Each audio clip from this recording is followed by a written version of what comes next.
नमस्कार, मी तुमचं स्वागत करते आपल्या चॅनलवरती. आज आपण पाहणार आहोत मराठी भयकथा जंगलातील वाटसरू. चला तर मग सुरुवात करूया. बुधवार असल्याने गावच्या आठवडी बाजारात नेहमीसारखाच गोंधळ गडबड घाई सुरूच होती.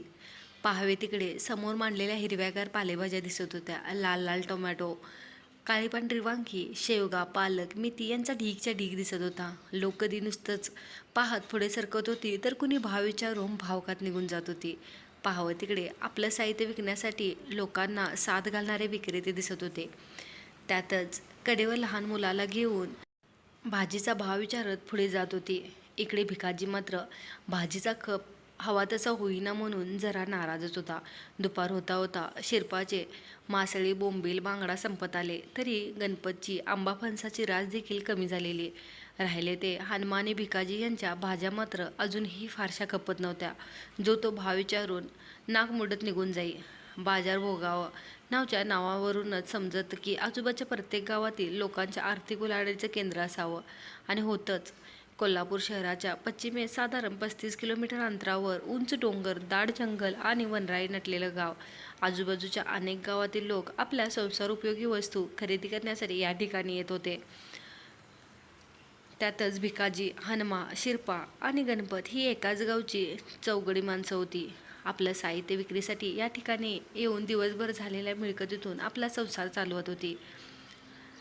संध्याकाळ व्हायला आली होती, तरी भिकाजीचं मावळ्याचा ढीग काही उतरला नव्हता. लोकांची ये-जा कमी होऊ लागली. पुरेसे पैसेही मिळाले नव्हते. त्यामुळे पुढच्या आठवड्याचा गुजारा कसा करायचा याच विचारात तो पडलेला. बाकी तिघांनी घरी परतण्याआधी लागणारं साहित्य खरेदी केलं. काय भिकाबीजी, रात व्हायला आली, निघायचं की नाही अजून, का इथेच राहतोस? शिरपानं हातातील पिशवी उचलत साथ घातली. तसा भिकाजी म्हणाला, थांब गा, भाजीच्या 4 पेंड्या विकतो, नंतर जाऊया. तवर हे दुकानातील सामान घे. पोराने लिहून दिलेलं कागदावरती जे सामान होतं ते कागद शिरपाला देत त्यानं कामाला लावलं. भिकाजीची भाजी विकता विकता चांगलाच वेळ झाला. हनुमंत, ते बघ, त्या दुकानातल्या घड्याळात 8:30 वाजून गेले. अजून वस्तीची गाडी तशी ही आहे का आली का माहिती. भिकाजीच्या या प्रश्नाने हनुमा आपल्या जवळची पिशवी खांद्यावर घेत उत्तरला, लेका नीट बघ, 8:30 नाही 9:30 वाजल्यात. तुझ्या पायी एसटी बी चुकली, वडा बी गावत नाही आता. तोवर शिरपा आणि गणपत चालत समोर आले. मान तिरकी करून तोंडातल्या पानाची पिचकारी बाजूला मारत म्हणाले, अगं बाई, वडा पण नाही आता, चालतच जायला लागणार. सुपारीचा खांड तोंडात टाकत पिशवी उजव्या खांद्याला अडकवत गणपत म्हणाला, आता कुणाची वाट बघायची, चला वाटेला लागू.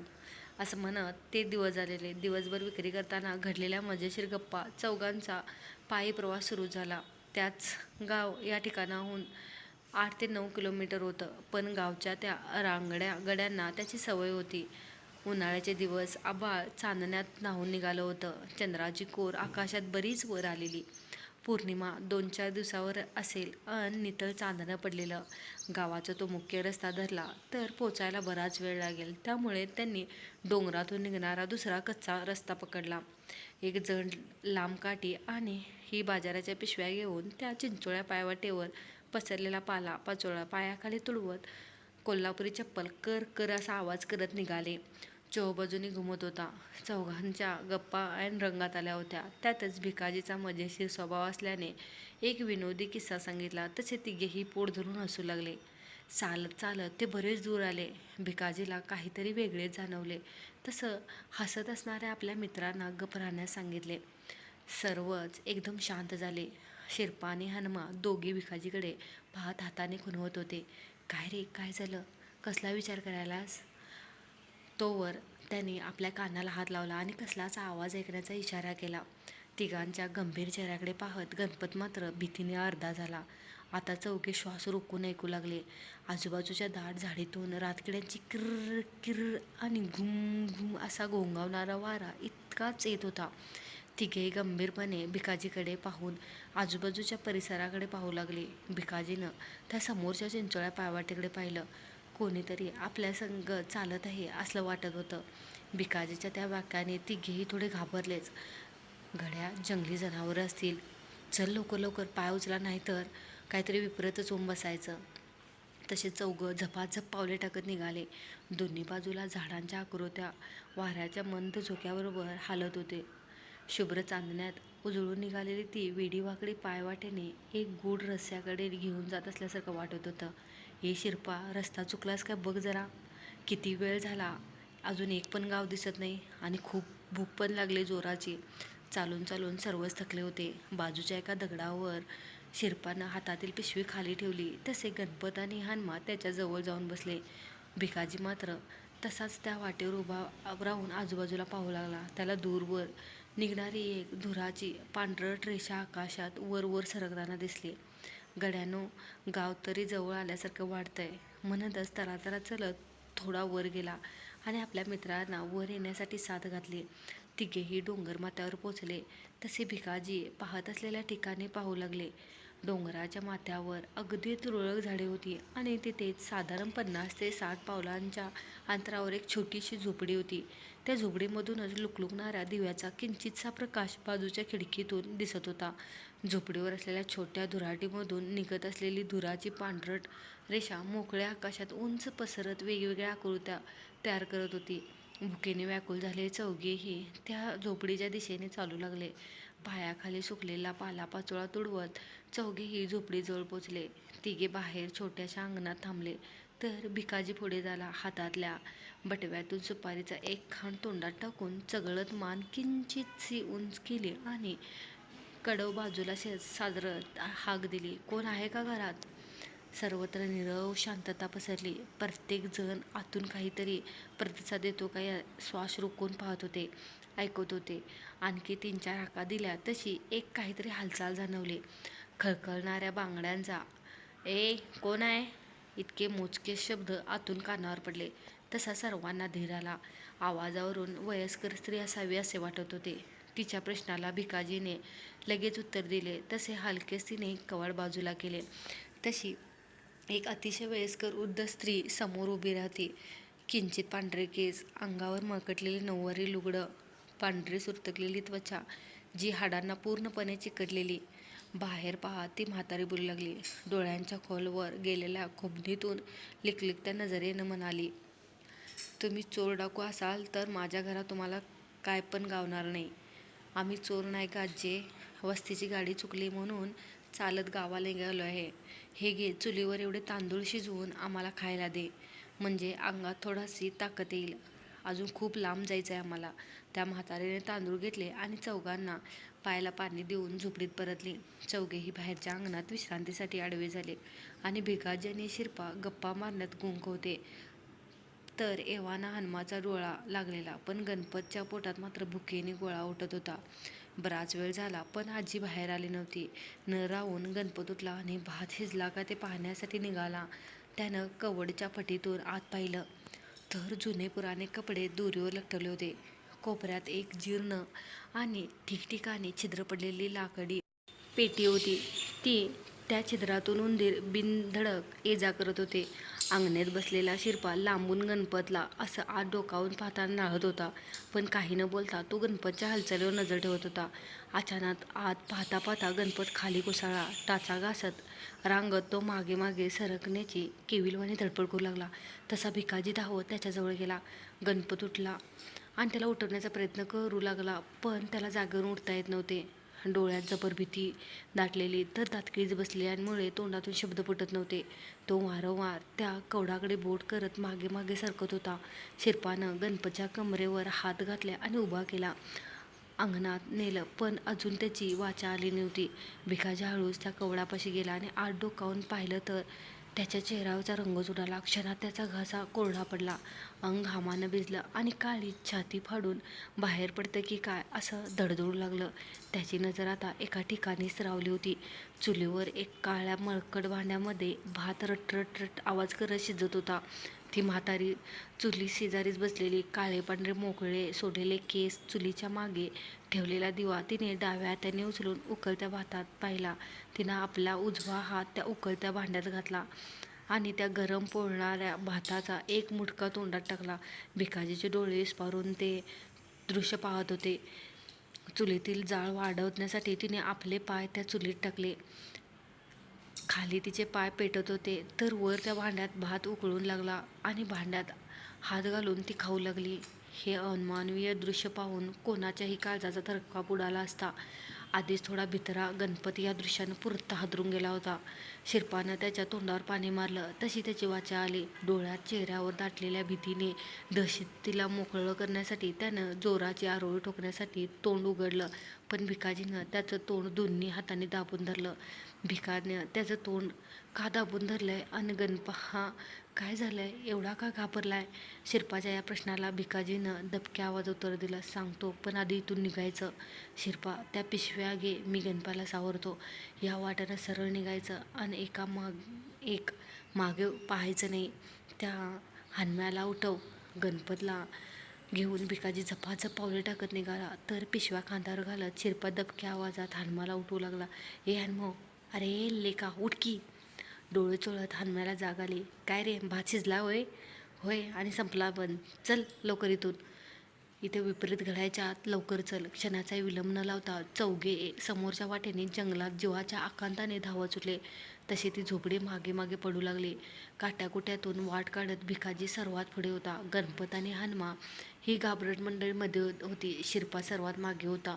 ही वाट कुठे जाते हे कोणालाच माहिती नव्हतं, पण आपला जीव त्या सैतानाच्या हवाली करून एक भयानक मरण कोणालाच नको होतं. बराच वेळ झाला तरी बाहेरची कसलीच हालचाल जाणवत नव्हती. झोपडीचं लाकडी कवाड बाजूला करत ती म्हातारी बाहेर आली. बाहेर कोणीच दिसत नव्हतं, काहीसं, पण बाहेर कोणीच नाही हे पाहून ती चवताळून उठली. आकाशाकडे पाहत तिने एक कर्णकर्कश हास्य केलं. तशी झाडावर उलटी लटकणाऱ्या वडवागुळांचा एक मोठा झुंड आकाशात झेपावला. तीच भयंकर हास्य चौघांच्या कानावर आलं आणि त्याच्याही काळजाचा थरकाप उडाला.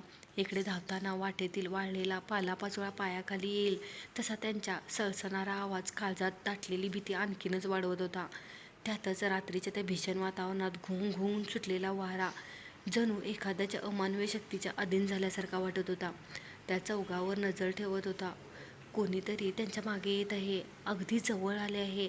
सर्वात मागे राहिलेल्या शिरपाला आपल्या मागे असल्याचा जाणीव होत होती. जंगलातील त्या चिंचोळ्या पायवाटेने धावताना एकमेकांचा तोल सावरत ते धावत सुटले. काट्याकुट्यातून आपला जीव वाचवण्यासाठी इथून बाहेर पडायचं होतं. पुढे असणारे गणपाचा तोल गेला तसा शिरपानं झटकन त्याचा हात पकडून वर उचलला. तसा सर्वांनी पुन्हा वेग धरला.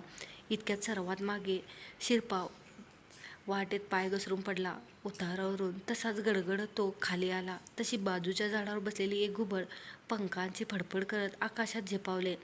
अंगावर ठिकठिकाणी खरचटलं आणि पायातून रक्त येत होतं. वेदनेने कळवळतच त्यानं आपल्या मित्रांना साथ घालण्यासाठी तोंड उघडणार तोच कोणीतरी मागून त्याचं तोंड गच्च दाबून धरलं. एक काळीकुट्ट अस्थिपंजर मनगट त्याच्यावरून कातळ ओघळून पडत होतं. मांस सडल्यासारखा वास त्याच्या हातातून येत होता. शिरपाचा श्वास गुदमरत चाललेला. त्याच्या पुढे असलेली सोबती धावतच होते. मागे काय झालंय कोणालाच कल्पना नव्हती. काही वेळातच त्यांच्या पावलांचा आवाज दूरवर जात येईनासा झाला. तशी सर्वत्र एक जीवघेणी शांतता पसरली. त्या पकडीतून सुटण्याची हातपाय आपटत तो स्वतःला सोडण्याची धडपड करू लागला, पण सर्व व्यर्थ गेलं. झटापटीत तो पालथा झाला आणि कोणीतरी त्याच्या पाठीवर बसून त्याचं तोंड आवळत होतं.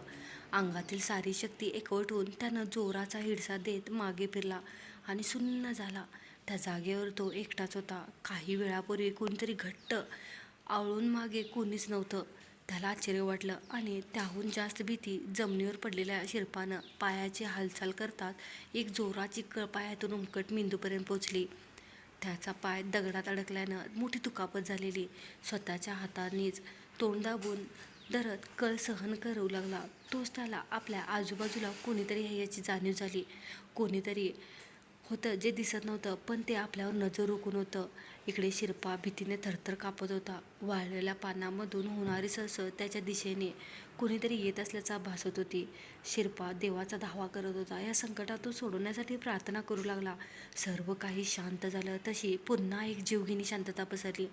फक्त रातकिड्यांचा किर्र किर्र आवाज कानात घुमत होता. जागेवरून हालता येत नव्हतं, पण शिरपा आजूबाजूच्या परिसरातील प्रत्येक गूढ हालचाल कान देऊन ऐकत होता. काही वेळातच रातकिड्यांचा आवाजही थंडावला आणि आकाशातील चांदणेही काळ्याभोर ढगांनी झाकलं जाऊन गेलं.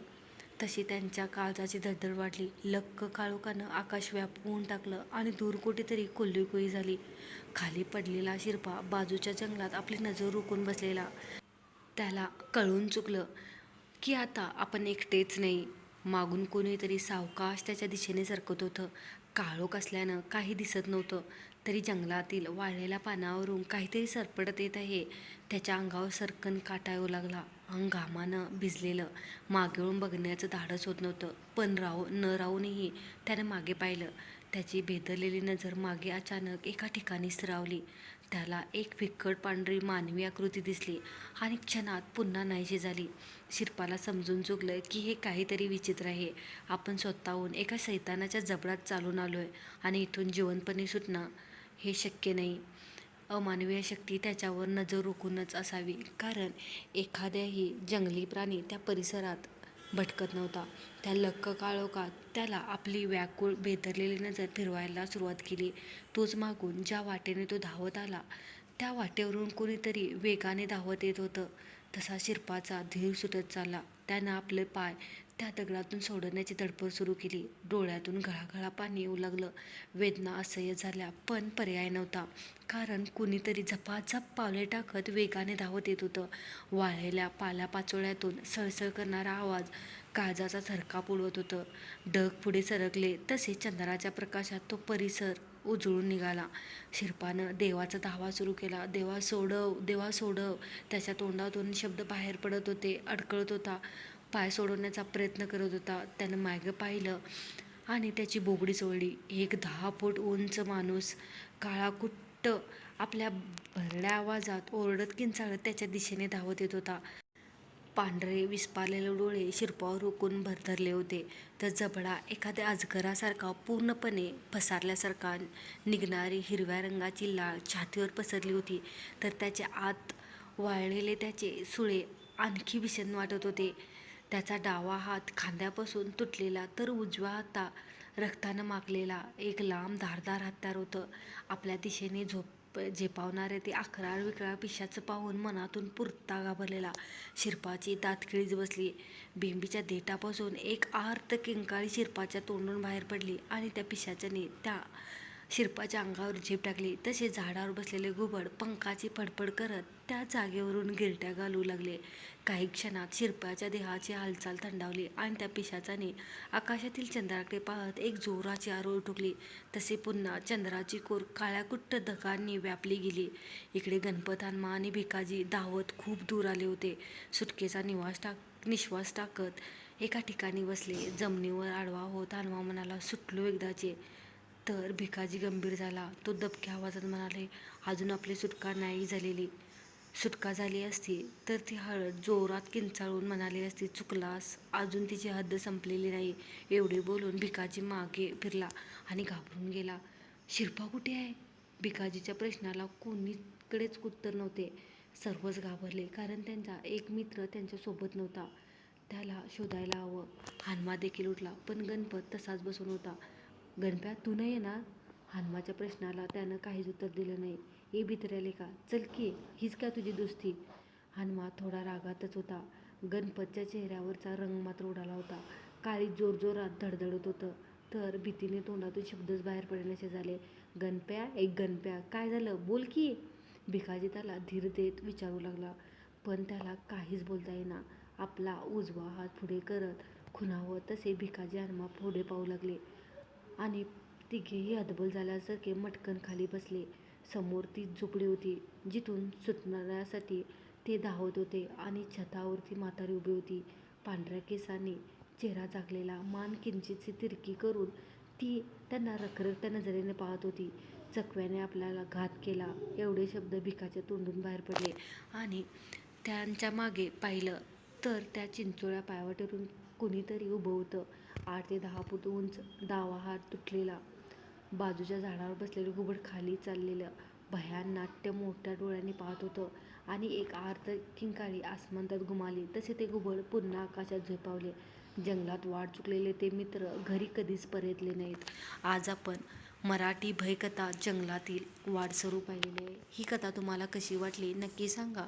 व्हिडिओ आवडल्यास आपल्या चॅनल लाईक शेअर सबस्क्राईब करायचं विसरू नका. Thank you everyone.